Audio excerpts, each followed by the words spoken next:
ഇന്ന് കുട്ടിക്കലാശമാണ്. അത്യന്തം ആവേശത്തോടെ കുട്ടിക്കലാശം അവസാനിപ്പിക്കാൻ തന്നെയാണ് മുന്നണികൾ തയ്യാറെടുത്തിരിക്കുന്നത്. തിരുവനന്തപുരത്തെ സംബന്ധിച്ചിടത്തോളം കേന്ദ്രമന്ത്രി രാജീവ് ചന്ദ്രശേഖർ ഇന്ത്യയ്ക്ക് വേണ്ടി ജനവിധി തേടുന്നു. സിറ്റിംഗ് എംപിയായ ശശി തരൂർ UDFിന് വേണ്ടി ജനവിധി തേടുന്നു. പന്ന്യൻ രവീന്ദ്രനാണ് LDF സ്ഥാനാർത്ഥി. ഇഞ്ചോടിഞ്ച് പോരാട്ടമാണ് നടക്കുന്നത്. എന്നാൽ ഒപ്പത്തിനൊപ്പം ആദ്യഘട്ടത്തിൽ മുന്നേറിയ ഈ പ്രചാരണത്തിൽ ഒരു പട്ടി മുന്നിൽ നിൽക്കുകയാണ് രാജീവ് ചന്ദ്രശേഖർ എന്നാണ് നമുക്ക് മനസ്സിലാക്കാൻ സാധിക്കുന്നത്. ഒപ്പം കുട്ടിക്കലാശത്തിൻ്റെ ആവേശകരമായ തെരഞ്ഞെടുപ്പ് പ്രചാരണം അന്ത്യനിമിഷങ്ങളിലേക്ക് പോകുമ്പോൾ അതിൻ്റെ വിശദാംശങ്ങളിലേക്ക്.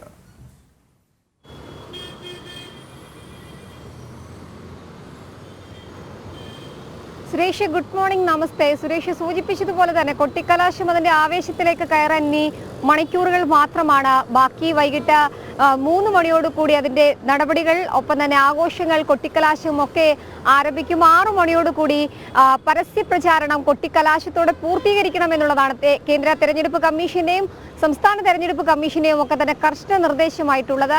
ജില്ലാ വരണാധികാരിയായ ജില്ലാ കളക്ടറും അത്തരത്തിൽ തന്നെയുള്ള നിർദ്ദേശങ്ങളാണ് നൽകിയിട്ടുമുള്ളത്. എന്തായാലും അറിയും തലയും ഉറക്കി മുന്നണികൾ സജീവമാണ്. ഞാനിപ്പോൾ നിൽക്കുന്നത് തിരുവനന്തപുരം ലോക്സഭാ മണ്ഡലത്തിന്റെ ഏറ്റവും ഹൃദയഭാഗമായ തിരുവനന്തപുരം തമ്പാനൂർ റെയിൽവേ സ്റ്റേഷനും ബസ് സ്റ്റാൻഡും ഒക്കെ സംഗമിക്കുന്ന ഭൂമിയിലാണ്.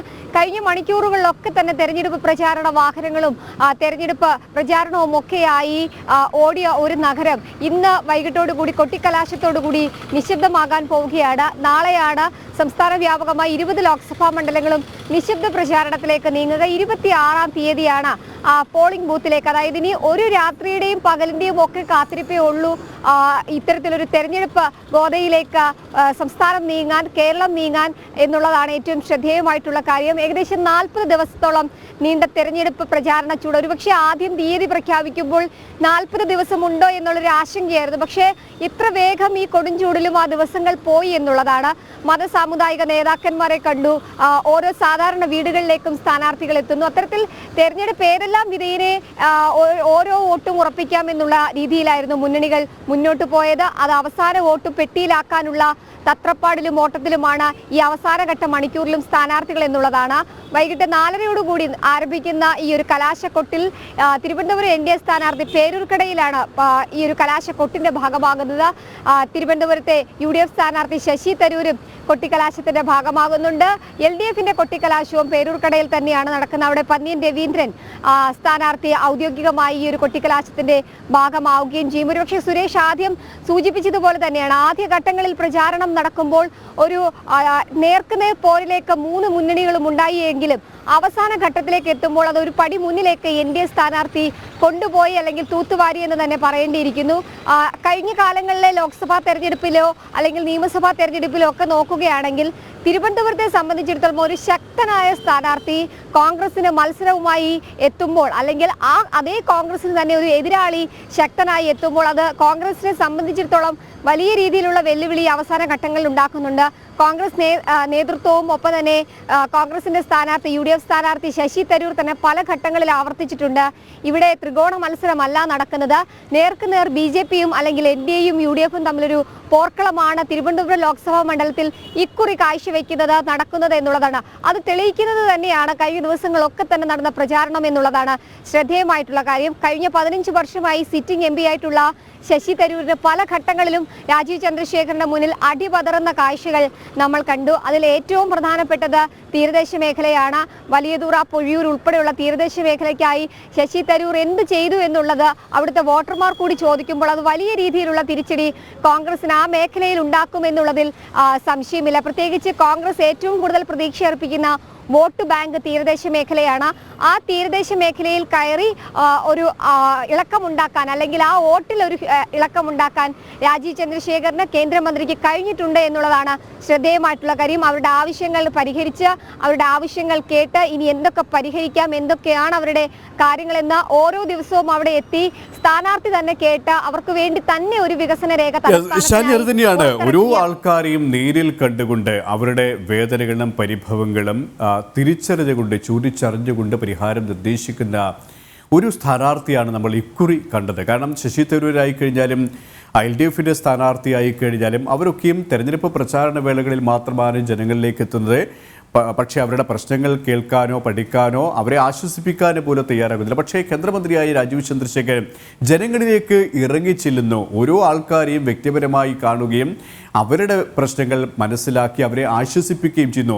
ഇത് തന്നെ അവരെ സംബന്ധിച്ചിടത്തോളം വലിയ ഒരു കാര്യമാണ്. കാരണം ഈ ഒരു ഘട്ടത്തിൽ അവരെ ചേർത്ത് നിർത്താൻ ഒരാളുണ്ടാകുന്നു, അല്ലെങ്കിൽ ചേർത്ത് നിർത്താൻ ഒരു സർക്കാർ ഉണ്ടാകുന്നു എന്നത് അവരെ സംബന്ധിച്ചിടത്തോളം വലിയ ഒരു നേട്ടമാണ്, വലിയൊരു ആശ്വാസമാണ്. അത് തന്നെയാണ് രാജീവ് ചന്ദ്രശേഖരനെ സംബന്ധിച്ചിടത്തോളമുള്ള ഏറ്റവും വലിയ പ്ലസ് പോയിന്റ്. ഇത് തന്നെയാണ് ശശി തരൂരിനെ സംബന്ധിച്ചിടത്തോളം, പൊന്നിൻ രവീന്ദ്രനെ സംബന്ധിച്ചിടത്തോളം വലിയ അസ്വസ്ഥത ഉണ്ടാക്കുന്നത്. പ്രത്യേകിച്ച് തീരദേശ മേഖലകളിലടക്കം അദ്ദേഹത്തിന് ലഭിച്ച ആ ഒരു വരവേൽപ്പ് അദ്ദേഹത്തിൻ്റെ ഒരു വലിയ മുന്നേറ്റം തന്നെയാണ് കാണിക്കുന്നത്, അല്ലേ?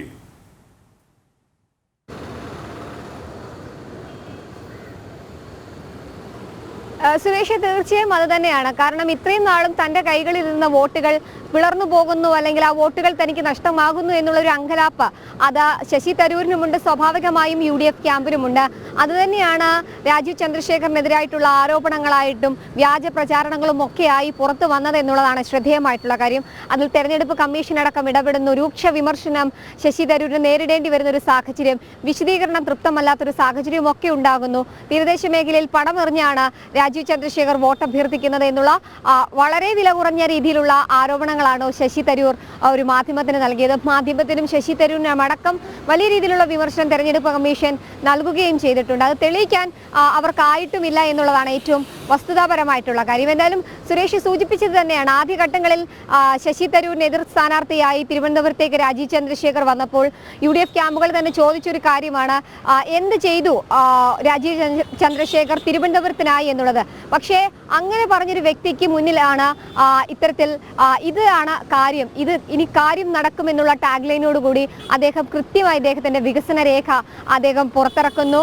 വരുന്ന 5 വർഷം അദ്ദേഹം എന്തൊക്കെ ഈ തിരുവനന്തപുരം ലോക്സഭാ മണ്ഡലത്തിൽ നടപ്പാക്കാൻ ഉദ്ദേശിക്കുന്നു എന്നുള്ള സമഗ്രമായൊരു വികസന രേഖയാണ് അദ്ദേഹം പുറത്തിറക്കിയത്. അതോടുകൂടി തന്നെ ഒരുപക്ഷെ UDFന്റെ വായ മൂടിക്കെട്ടപ്പെട്ടു എന്നുള്ളതാണ് ഏറ്റവും ശ്രദ്ധേയമായിട്ടുള്ള കാര്യം. അത് വോട്ടുകളായി NDA ക്യാമ്പുകളിലേക്ക് എത്തും, അല്ലെങ്കിൽ NDA അക്കൗണ്ടിലേക്ക് എത്തും എന്നുള്ളൊരു പ്രതീക്ഷ കൂടി അവർക്ക് ഉണ്ട്. രാജീവ് ചന്ദ്രശേഖർ പറയുന്നത് വെറും 5 വർഷം തങ്ങൾ എനിക്ക് തന്നാൽ മതി, അല്ലെങ്കിൽ തിരുവനന്തപുരം നഗരം എനിക്ക് തന്നാൽ മതി എന്നുള്ളതാണ്. കാരണം തിരുവനന്തപുരം അത്തരത്തിലൊരു 5 വർഷം നൽകുകയാണെങ്കിൽ തുടർച്ചയായുള്ള വികസനങ്ങൾ ഉറപ്പുവരുത്തും എന്നുള്ളതാണ്. കാരണം ഭരണ മുരടിപ്പ് അതേപോലെ തന്നെ വികസന മുരടിപ്പ് നേരിടുന്ന തലസ്ഥാന ജില്ലയിൽ അത്രയധികം വികസന പദ്ധതികളാണ് അദ്ദേഹം സ്വപ്നം കാണുന്നത്.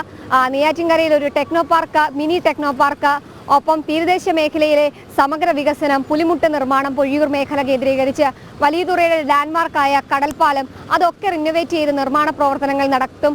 ആശുപത്രികൾ, ഒപ്പം തന്നെ ആരോഗ്യ മേഖലയിലെ വികസനം, അങ്ങനെ സമഗ്രമായൊരു വികസനമാണ് അദ്ദേഹം ലക്ഷ്യമിക്കുന്നത്. മാത്രമല്ല കഴിഞ്ഞ ദിവസം നമ്മൾ കണ്ടതാണ്, തിരുവനന്തപുരം പാറശാല മുതൽ തിരുവനന്തപുരം സെൻട്രൽ റെയിൽവേ സ്റ്റേഷൻ വരെ അദ്ദേഹം ജനറൽ കമ്പാർട്ട്മെന്റിൽ സാധാരണക്കാർക്കൊപ്പം യാത്ര ചെയ്ത് സാധാരണക്കാർക്കായ റെയിൽവേ യാത്രക്കാർക്ക് എന്തൊക്കെയാണ് വേണ്ടത്, എന്തെല്ലാം വികസനങ്ങളാണ് വേണ്ടത്, അവരുടെ പ്രശ്നങ്ങൾ എന്താണ്, ആവലാതികൾ എന്താണ്, ഒക്കെ നേരിട്ട് കേൾക്കുന്ന ഒരു കേന്ദ്രമന്ത്രി അവർക്ക് ലഭിച്ചു എന്നുള്ളൊരു ആശ്വാസം ഇവിടെയുള്ള ഓരോ സാധാരണ വോട്ടർമാർക്കൊപ്പം തന്നെ മിഡിൽ ക്ലാസ്സിലായാലും അപ്പർ ക്ലാസ്സിൽ നിൽക്കുന്ന ഓരോ വോട്ടർമാർക്കിടയിലും ഉണ്ട് എന്നുള്ളതാണ്. കഴിഞ്ഞ 15 വർഷം തിരുവനന്തപുരം എന്ത് ചെയ്തു എന്നൊരു ചോദ്യമുണ്ട്. ആദ്യ ഘട്ടങ്ങളിൽ തെരഞ്ഞെടുപ്പിലേക്ക് ശശി തരൂർ എത്തുമ്പോൾ ബാഴ്സലോണയുടെ ഇരട്ട നഗരമാക്കും തിരുവനന്തപുരത്തെ എന്നുള്ളതായിരുന്നു. ശംഖുമുഖം ബീച്ചടക്കം ബാഴ്സലോണയ്ക്ക് സമാനമായ ബീച്ചുകളും നഗരങ്ങളുമായി മാറുമെന്നുള്ളതായിരുന്നു. പക്ഷേ അങ്ങനെ ഒന്നും സംഭവിച്ചില്ല. കൂടുതൽ നാശത്തിലേക്ക് നഗരം പോകുന്ന കാഴ്ചകൾ, കൂടുതൽ താഴേക്ക് നഗരത്തിന്റെ വളർച്ച പോകുന്ന കാഴ്ചകളാണ് കണ്ടത്. എന്തായാലും അതിൽ നിന്നൊരു മാറ്റം ശശി തരൂരിന് മുന്നിലൂടെ തന്നെ അതിൽ നിന്ന് ഒരു മാറ്റം അത് തന്നെയാണ് സ്വാഭാവികമായും തിരുവനന്തപുരത്തെ ജനങ്ങൾ